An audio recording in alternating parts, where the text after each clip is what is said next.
बिस्मिल्लाहिर्रहमानिर्रहीम। अस्सलाम वालेकुम नादरीन, आप यूट्यूब चैनल देख रहे हैं, मैं इमरान खान हूँ। नादरीन, ईरान और अमेरिका में दोबारा से झड़पें शुरू हो गई हैं और मिसाइल दागे गए, एक दूसरे के ऊपर फायरिंग की गई, शदीद तरीन ड्रोन्स भी इस्तेमाल किए गए, मिसाइल्स भी इस्तेमाल किए गए, हैवी जो असला है वो इस्तेमाल किया गया।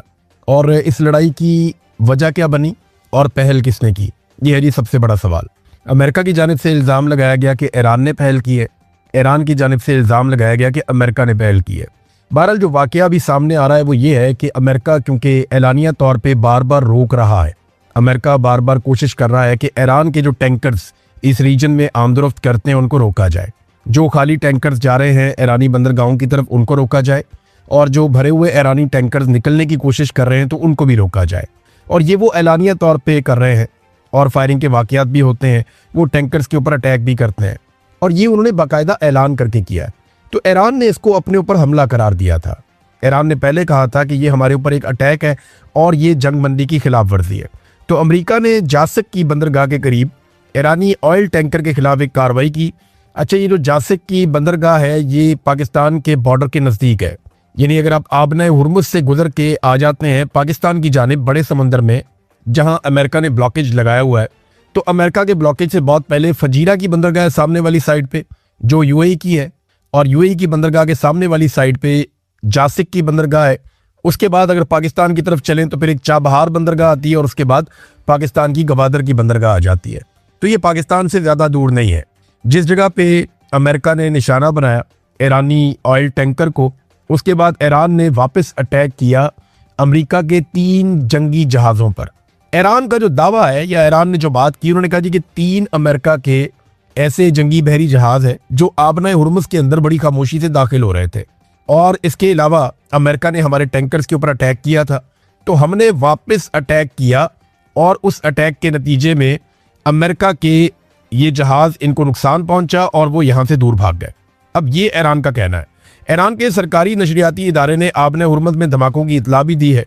वहाँ पे जो बंदर अब्बास की बंदरगाह है जो आबना हुर्मुज़ के बिल्कुल सेंटर में वस्त में बंदरगाह है ईरान की, उसको बंदर अब्बास कहते हैं, वहाँ पे धमाकों की इतला दी गई। 6 धमाके रिपोर्ट हुए हैं और ईरानी मुसल्लह अफवाज और दुश्मन के दरमियान फायरिंग का तबादला भी हुआ आबना हुर्मुज़ में। और इसराइली जरिए ने बीबीसी को बताया कि जुमेरात की शाम आबना हुर्मुज़ में होने वाले हमलों में इसराइली मुलव्वस नहीं है, ये अमेरिका की और ईरान की लड़ाई हुई है। ईरान का जो सरकारी नशरियाती इदारा है IRIB, उनकी जानिब से टेलीग्राम पर जारी ईरान की फौज के तर्जुमान से मंसूब एक बयान जारी किया गया है, और इस बयान में कहा गया कि मुत्तहिदा अरब अमारात की बंदरगाह फजीरा के बिलमुकाबिल आबना हुर्मुज़ में दाखिल होने वाले एक और जहाज को भी निशाना बनाया गया है। इस बयान में दावा किया गया कि अमेरिका की तरफ से बंदर खमीर, सिरिक और जजीरा कशम के साहिली इलाकों में भी फिजाई हमले किए गए हैं।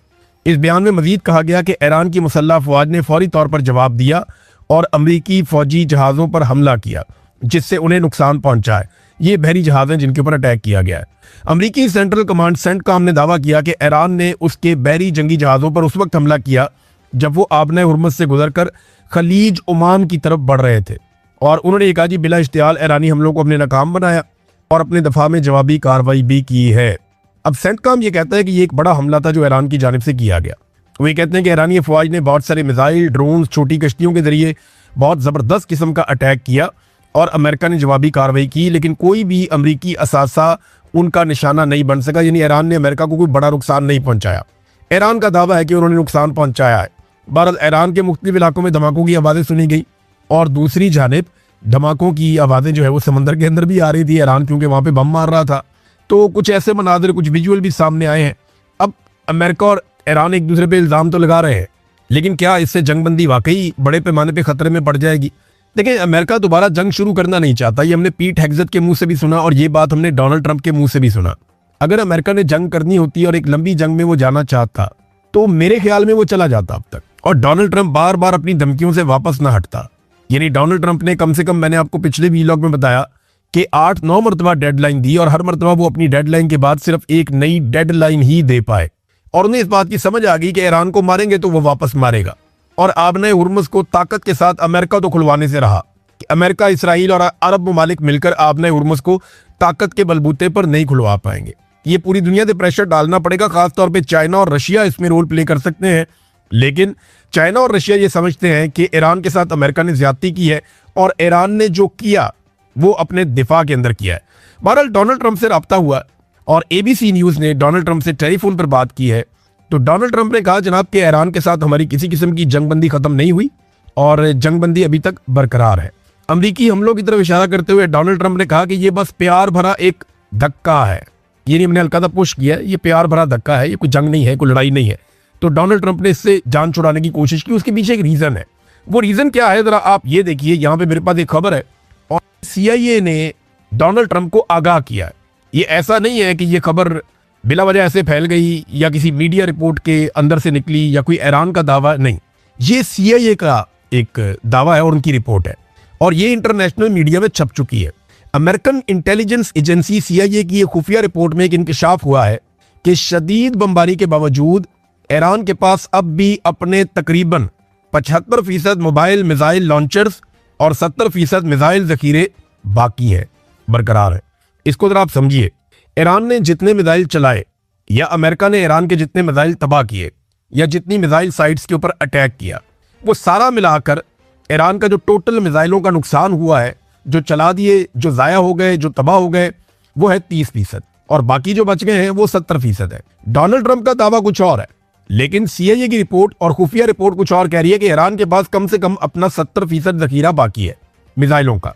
और मिसाइलों को चलाने के लिए जो उनके मोबाइल लॉन्चर्स हैं, याद रखिए वो एक जगह से मिसाइल नहीं चलाता, वो उनके मोबाइल लॉन्चर्स हैं जो मूव करते हैं ईरान के मुख्तलिफ इलाकों में। वो एक हमला किसी और एरिया से करते हैं, दूसरा कहीं और से करते हैं, तीसरा कहीं और से करते हैं। इसकी वजह से अमेरिका को, इसराइल को मुश्किल होती है कि ये पता करने में कि ये अगला हमला किस जगह से करने वाले हैं और हमने किस जगह पे काउंटर करना है। ये ईरान की एक कामयाबी, उनकी स्ट्रेटजी है। उनके मुल्क का रकबा बहुत बड़ा है तो उन्होंने इससे फायदा उठाया। तो जो मोबाइल लॉन्चर्स हैं मिसाइल चलाने वाले, वो 75% अभी ईरान के बरकरार है, सिर्फ 25% उनके जाया हुए, जबकि 70% उनके मिसाइल भी बरकरार है। और CIA की इस रिपोर्ट में एक और दावा भी किया गया कि ये जो जंगबंदी का टाइम है, इसमें ईरान ने बड़ी तेजी से अपनी जो मिसाइल साइट्स हैं उनको बहाल किया, बल्कि जो उनके मिसाइल कुछ हद तक तबाह हुए थे उनकी मुरम्मत भी की, उनको ठीक किया।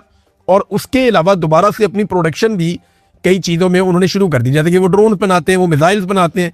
ईरान किसी और से नहीं खरीदता, टेक्नोलॉजी उनके पास है और वो खुद इसको बनाते हैं। उनके पास बहुत बड़ी तादाद में पूरी एक फौज है ईरान के पास इंजीनियर्स की, जिनमें लड़के लड़कियां बहुत बड़ी तादाद में, और वो दिन रात काम करते हैं। वो इसको ऐसे जंगलों की तरह वो काम करते हैं क्योंकि उनकी जंग बहुत बड़े मुल्क के साथ है, लिहाजा वो दोबारा से अपनी प्रोडक्शन कर रहे हैं। डोनाल्ड ट्रंप ने जो स्टेटमेंट दिया था, डोनाल्ड ट्रंप ने यह कहा था कि ईरान के पास 18 या 19% मिसाइल बाकी बचे हैं।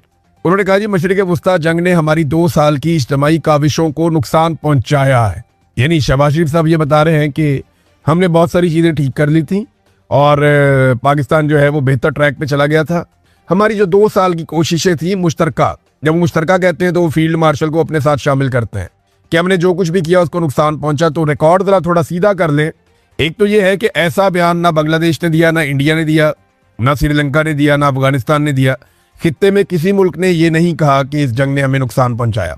हालांकि इन तमाम ममालिक ने अपने लोगों को जंग के दौरान रिलीफ दिया, यानी अपनी टैक्सेस को कम किया ताकि लोगों के ऊपर बोझ कम से कम पड़े, जबकि पाकिस्तान ने इसका उलट किया। ये जंग शुरू होने से पहले ये इस तरह बात कर रहे हैं जैसे पाकिस्तान में दूध और शहद की नहरें बह रही थी और उन्होंने हालात को बहुत बेहतर कर दिया था। कुछ चीजें रिकॉर्ड के ऊपर सीधी कर लेते हैं क्योंकि आने वाले दिनों में इन्होंने सारा कुछ जंग पे डाल देना है। जब ये जबरदस्ती रिजीम चेंज ऑपरेशन करके इक्तदार में आए थे तो ये हर चीज इमरान खान पे डाल रहे थे। हालांकि आदादोशुमार ये बता रहे थे कि इमरान खान के दौर में हालात बहुत बेहतर थे।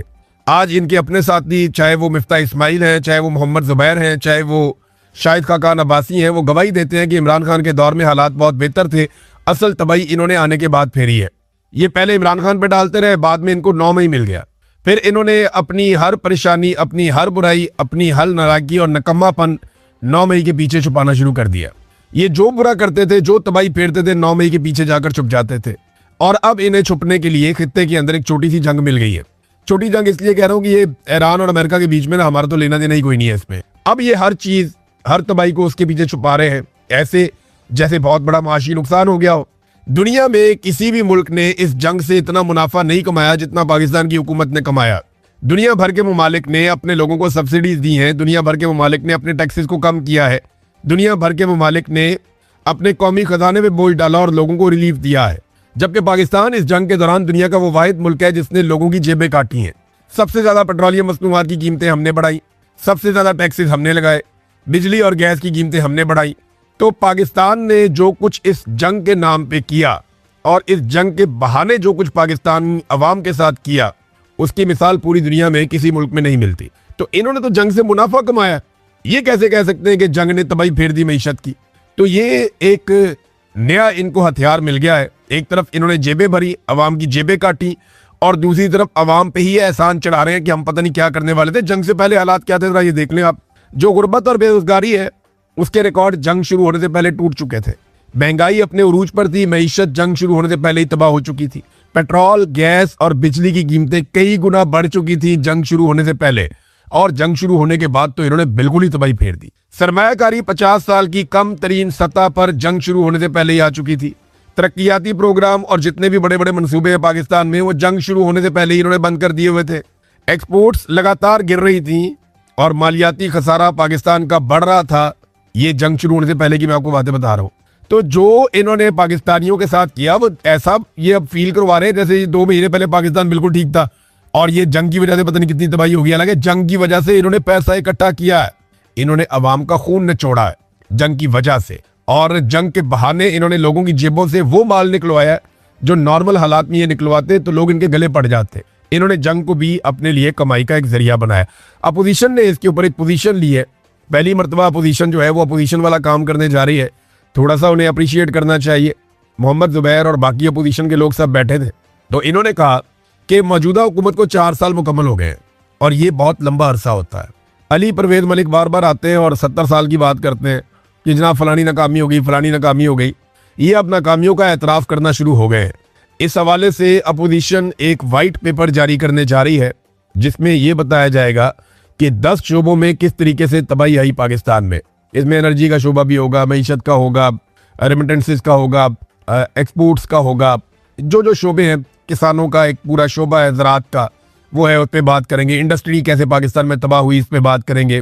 फिर इस पर भी बात की जाएगी कि कैसे मल्टीनेशनल कंपनियां पाकिस्तान को छोड़ छोड़ कर चली गई। वो बैनुल अक़वामी कंपनियां जिस जिस मुल्क में होती हैं वहाँ पे क्रेडिबिलिटी बढ़ती है और लोग वहाँ पे सरमायाकारी करते हैं। लेकिन ये जो बैनुल अक़वामी कंपनियां हैं ये सारी आपस में एक दूसरे के साथ इंटरलिंक्ड होती हैं, जुड़ी हुई होती हैं, इनके बड़े ताल्लुकात होते हैं और ये एक दूसरे को स्टडी करते रहते हैं। तो जब बड़ी बड़ी कंपनियां पाकिस्तान से भाग गई अपना सरमाया लेकर, तो बाकी कंपनियों को भी कान हो गया कि इस मुल्क के अंदर से सारे भाग रहे हैं, तो यहाँ पे सरमायाकारी नहीं करनी चाहिए। लिहाजा ये सारी चीज़ें, 10 चीज़ों के ऊपर कैसे 10 शोबों को मौजूदा हुक्मरानों ने तबाह बर्बाद कर दिया, इसके ऊपर एक वाइट पेपर अपोजिशन जारी करने जा रही है। अच्छी बात है, कम से कम ये काम तो करना चाहिए। हुकूमत की जो हालत है ना वो ये है कि, यानी अभी मैं एक खबर पढ़ रहा था, ये जियो न्यूज़ के ऊपर खबर आई है, इस्लामाबाद हाई कोर्ट के 5 जजों का जो तबादला था उसमें जनाब एक झटका लगा तबादला में दिलचस्पी रखने वाले हलकों को, और पीपल्स पार्टी के दबाव की वजह से 2 जजों का ट्रांसफर फिलहाल नहीं किया गया। आप अंदाजा करें कि पीपल्स पार्टी के दबाव की वजह से जो 5 जजेस निकालने थे इस्लामाबाद हाई कोर्ट से, पीपल्स पार्टी ने 2 रुकवा लिए। अब जजेस की ट्रांसफर पोस्टिंग भी ऐसे हो रही है जैसे एसएचओ की ट्रांसफर पोस्टिंग होती है, जैसे कोई पुलिस वाला ट्रांसफर पोस्टिंग हो गया, कोई छोटा मोटा ब्यूरोक्रेट, कोई सेक्शन ऑफिसर, यानी छोटे छोटे अस्पताल का एमएस है वो ट्रांसफर हो गया। अब इस तरीके से जजों की ट्रांसफर पोस्टिंग हो रही है। जजों को ये सोचना चाहिए कि वो कहाँ पे आकर खड़े हो गए।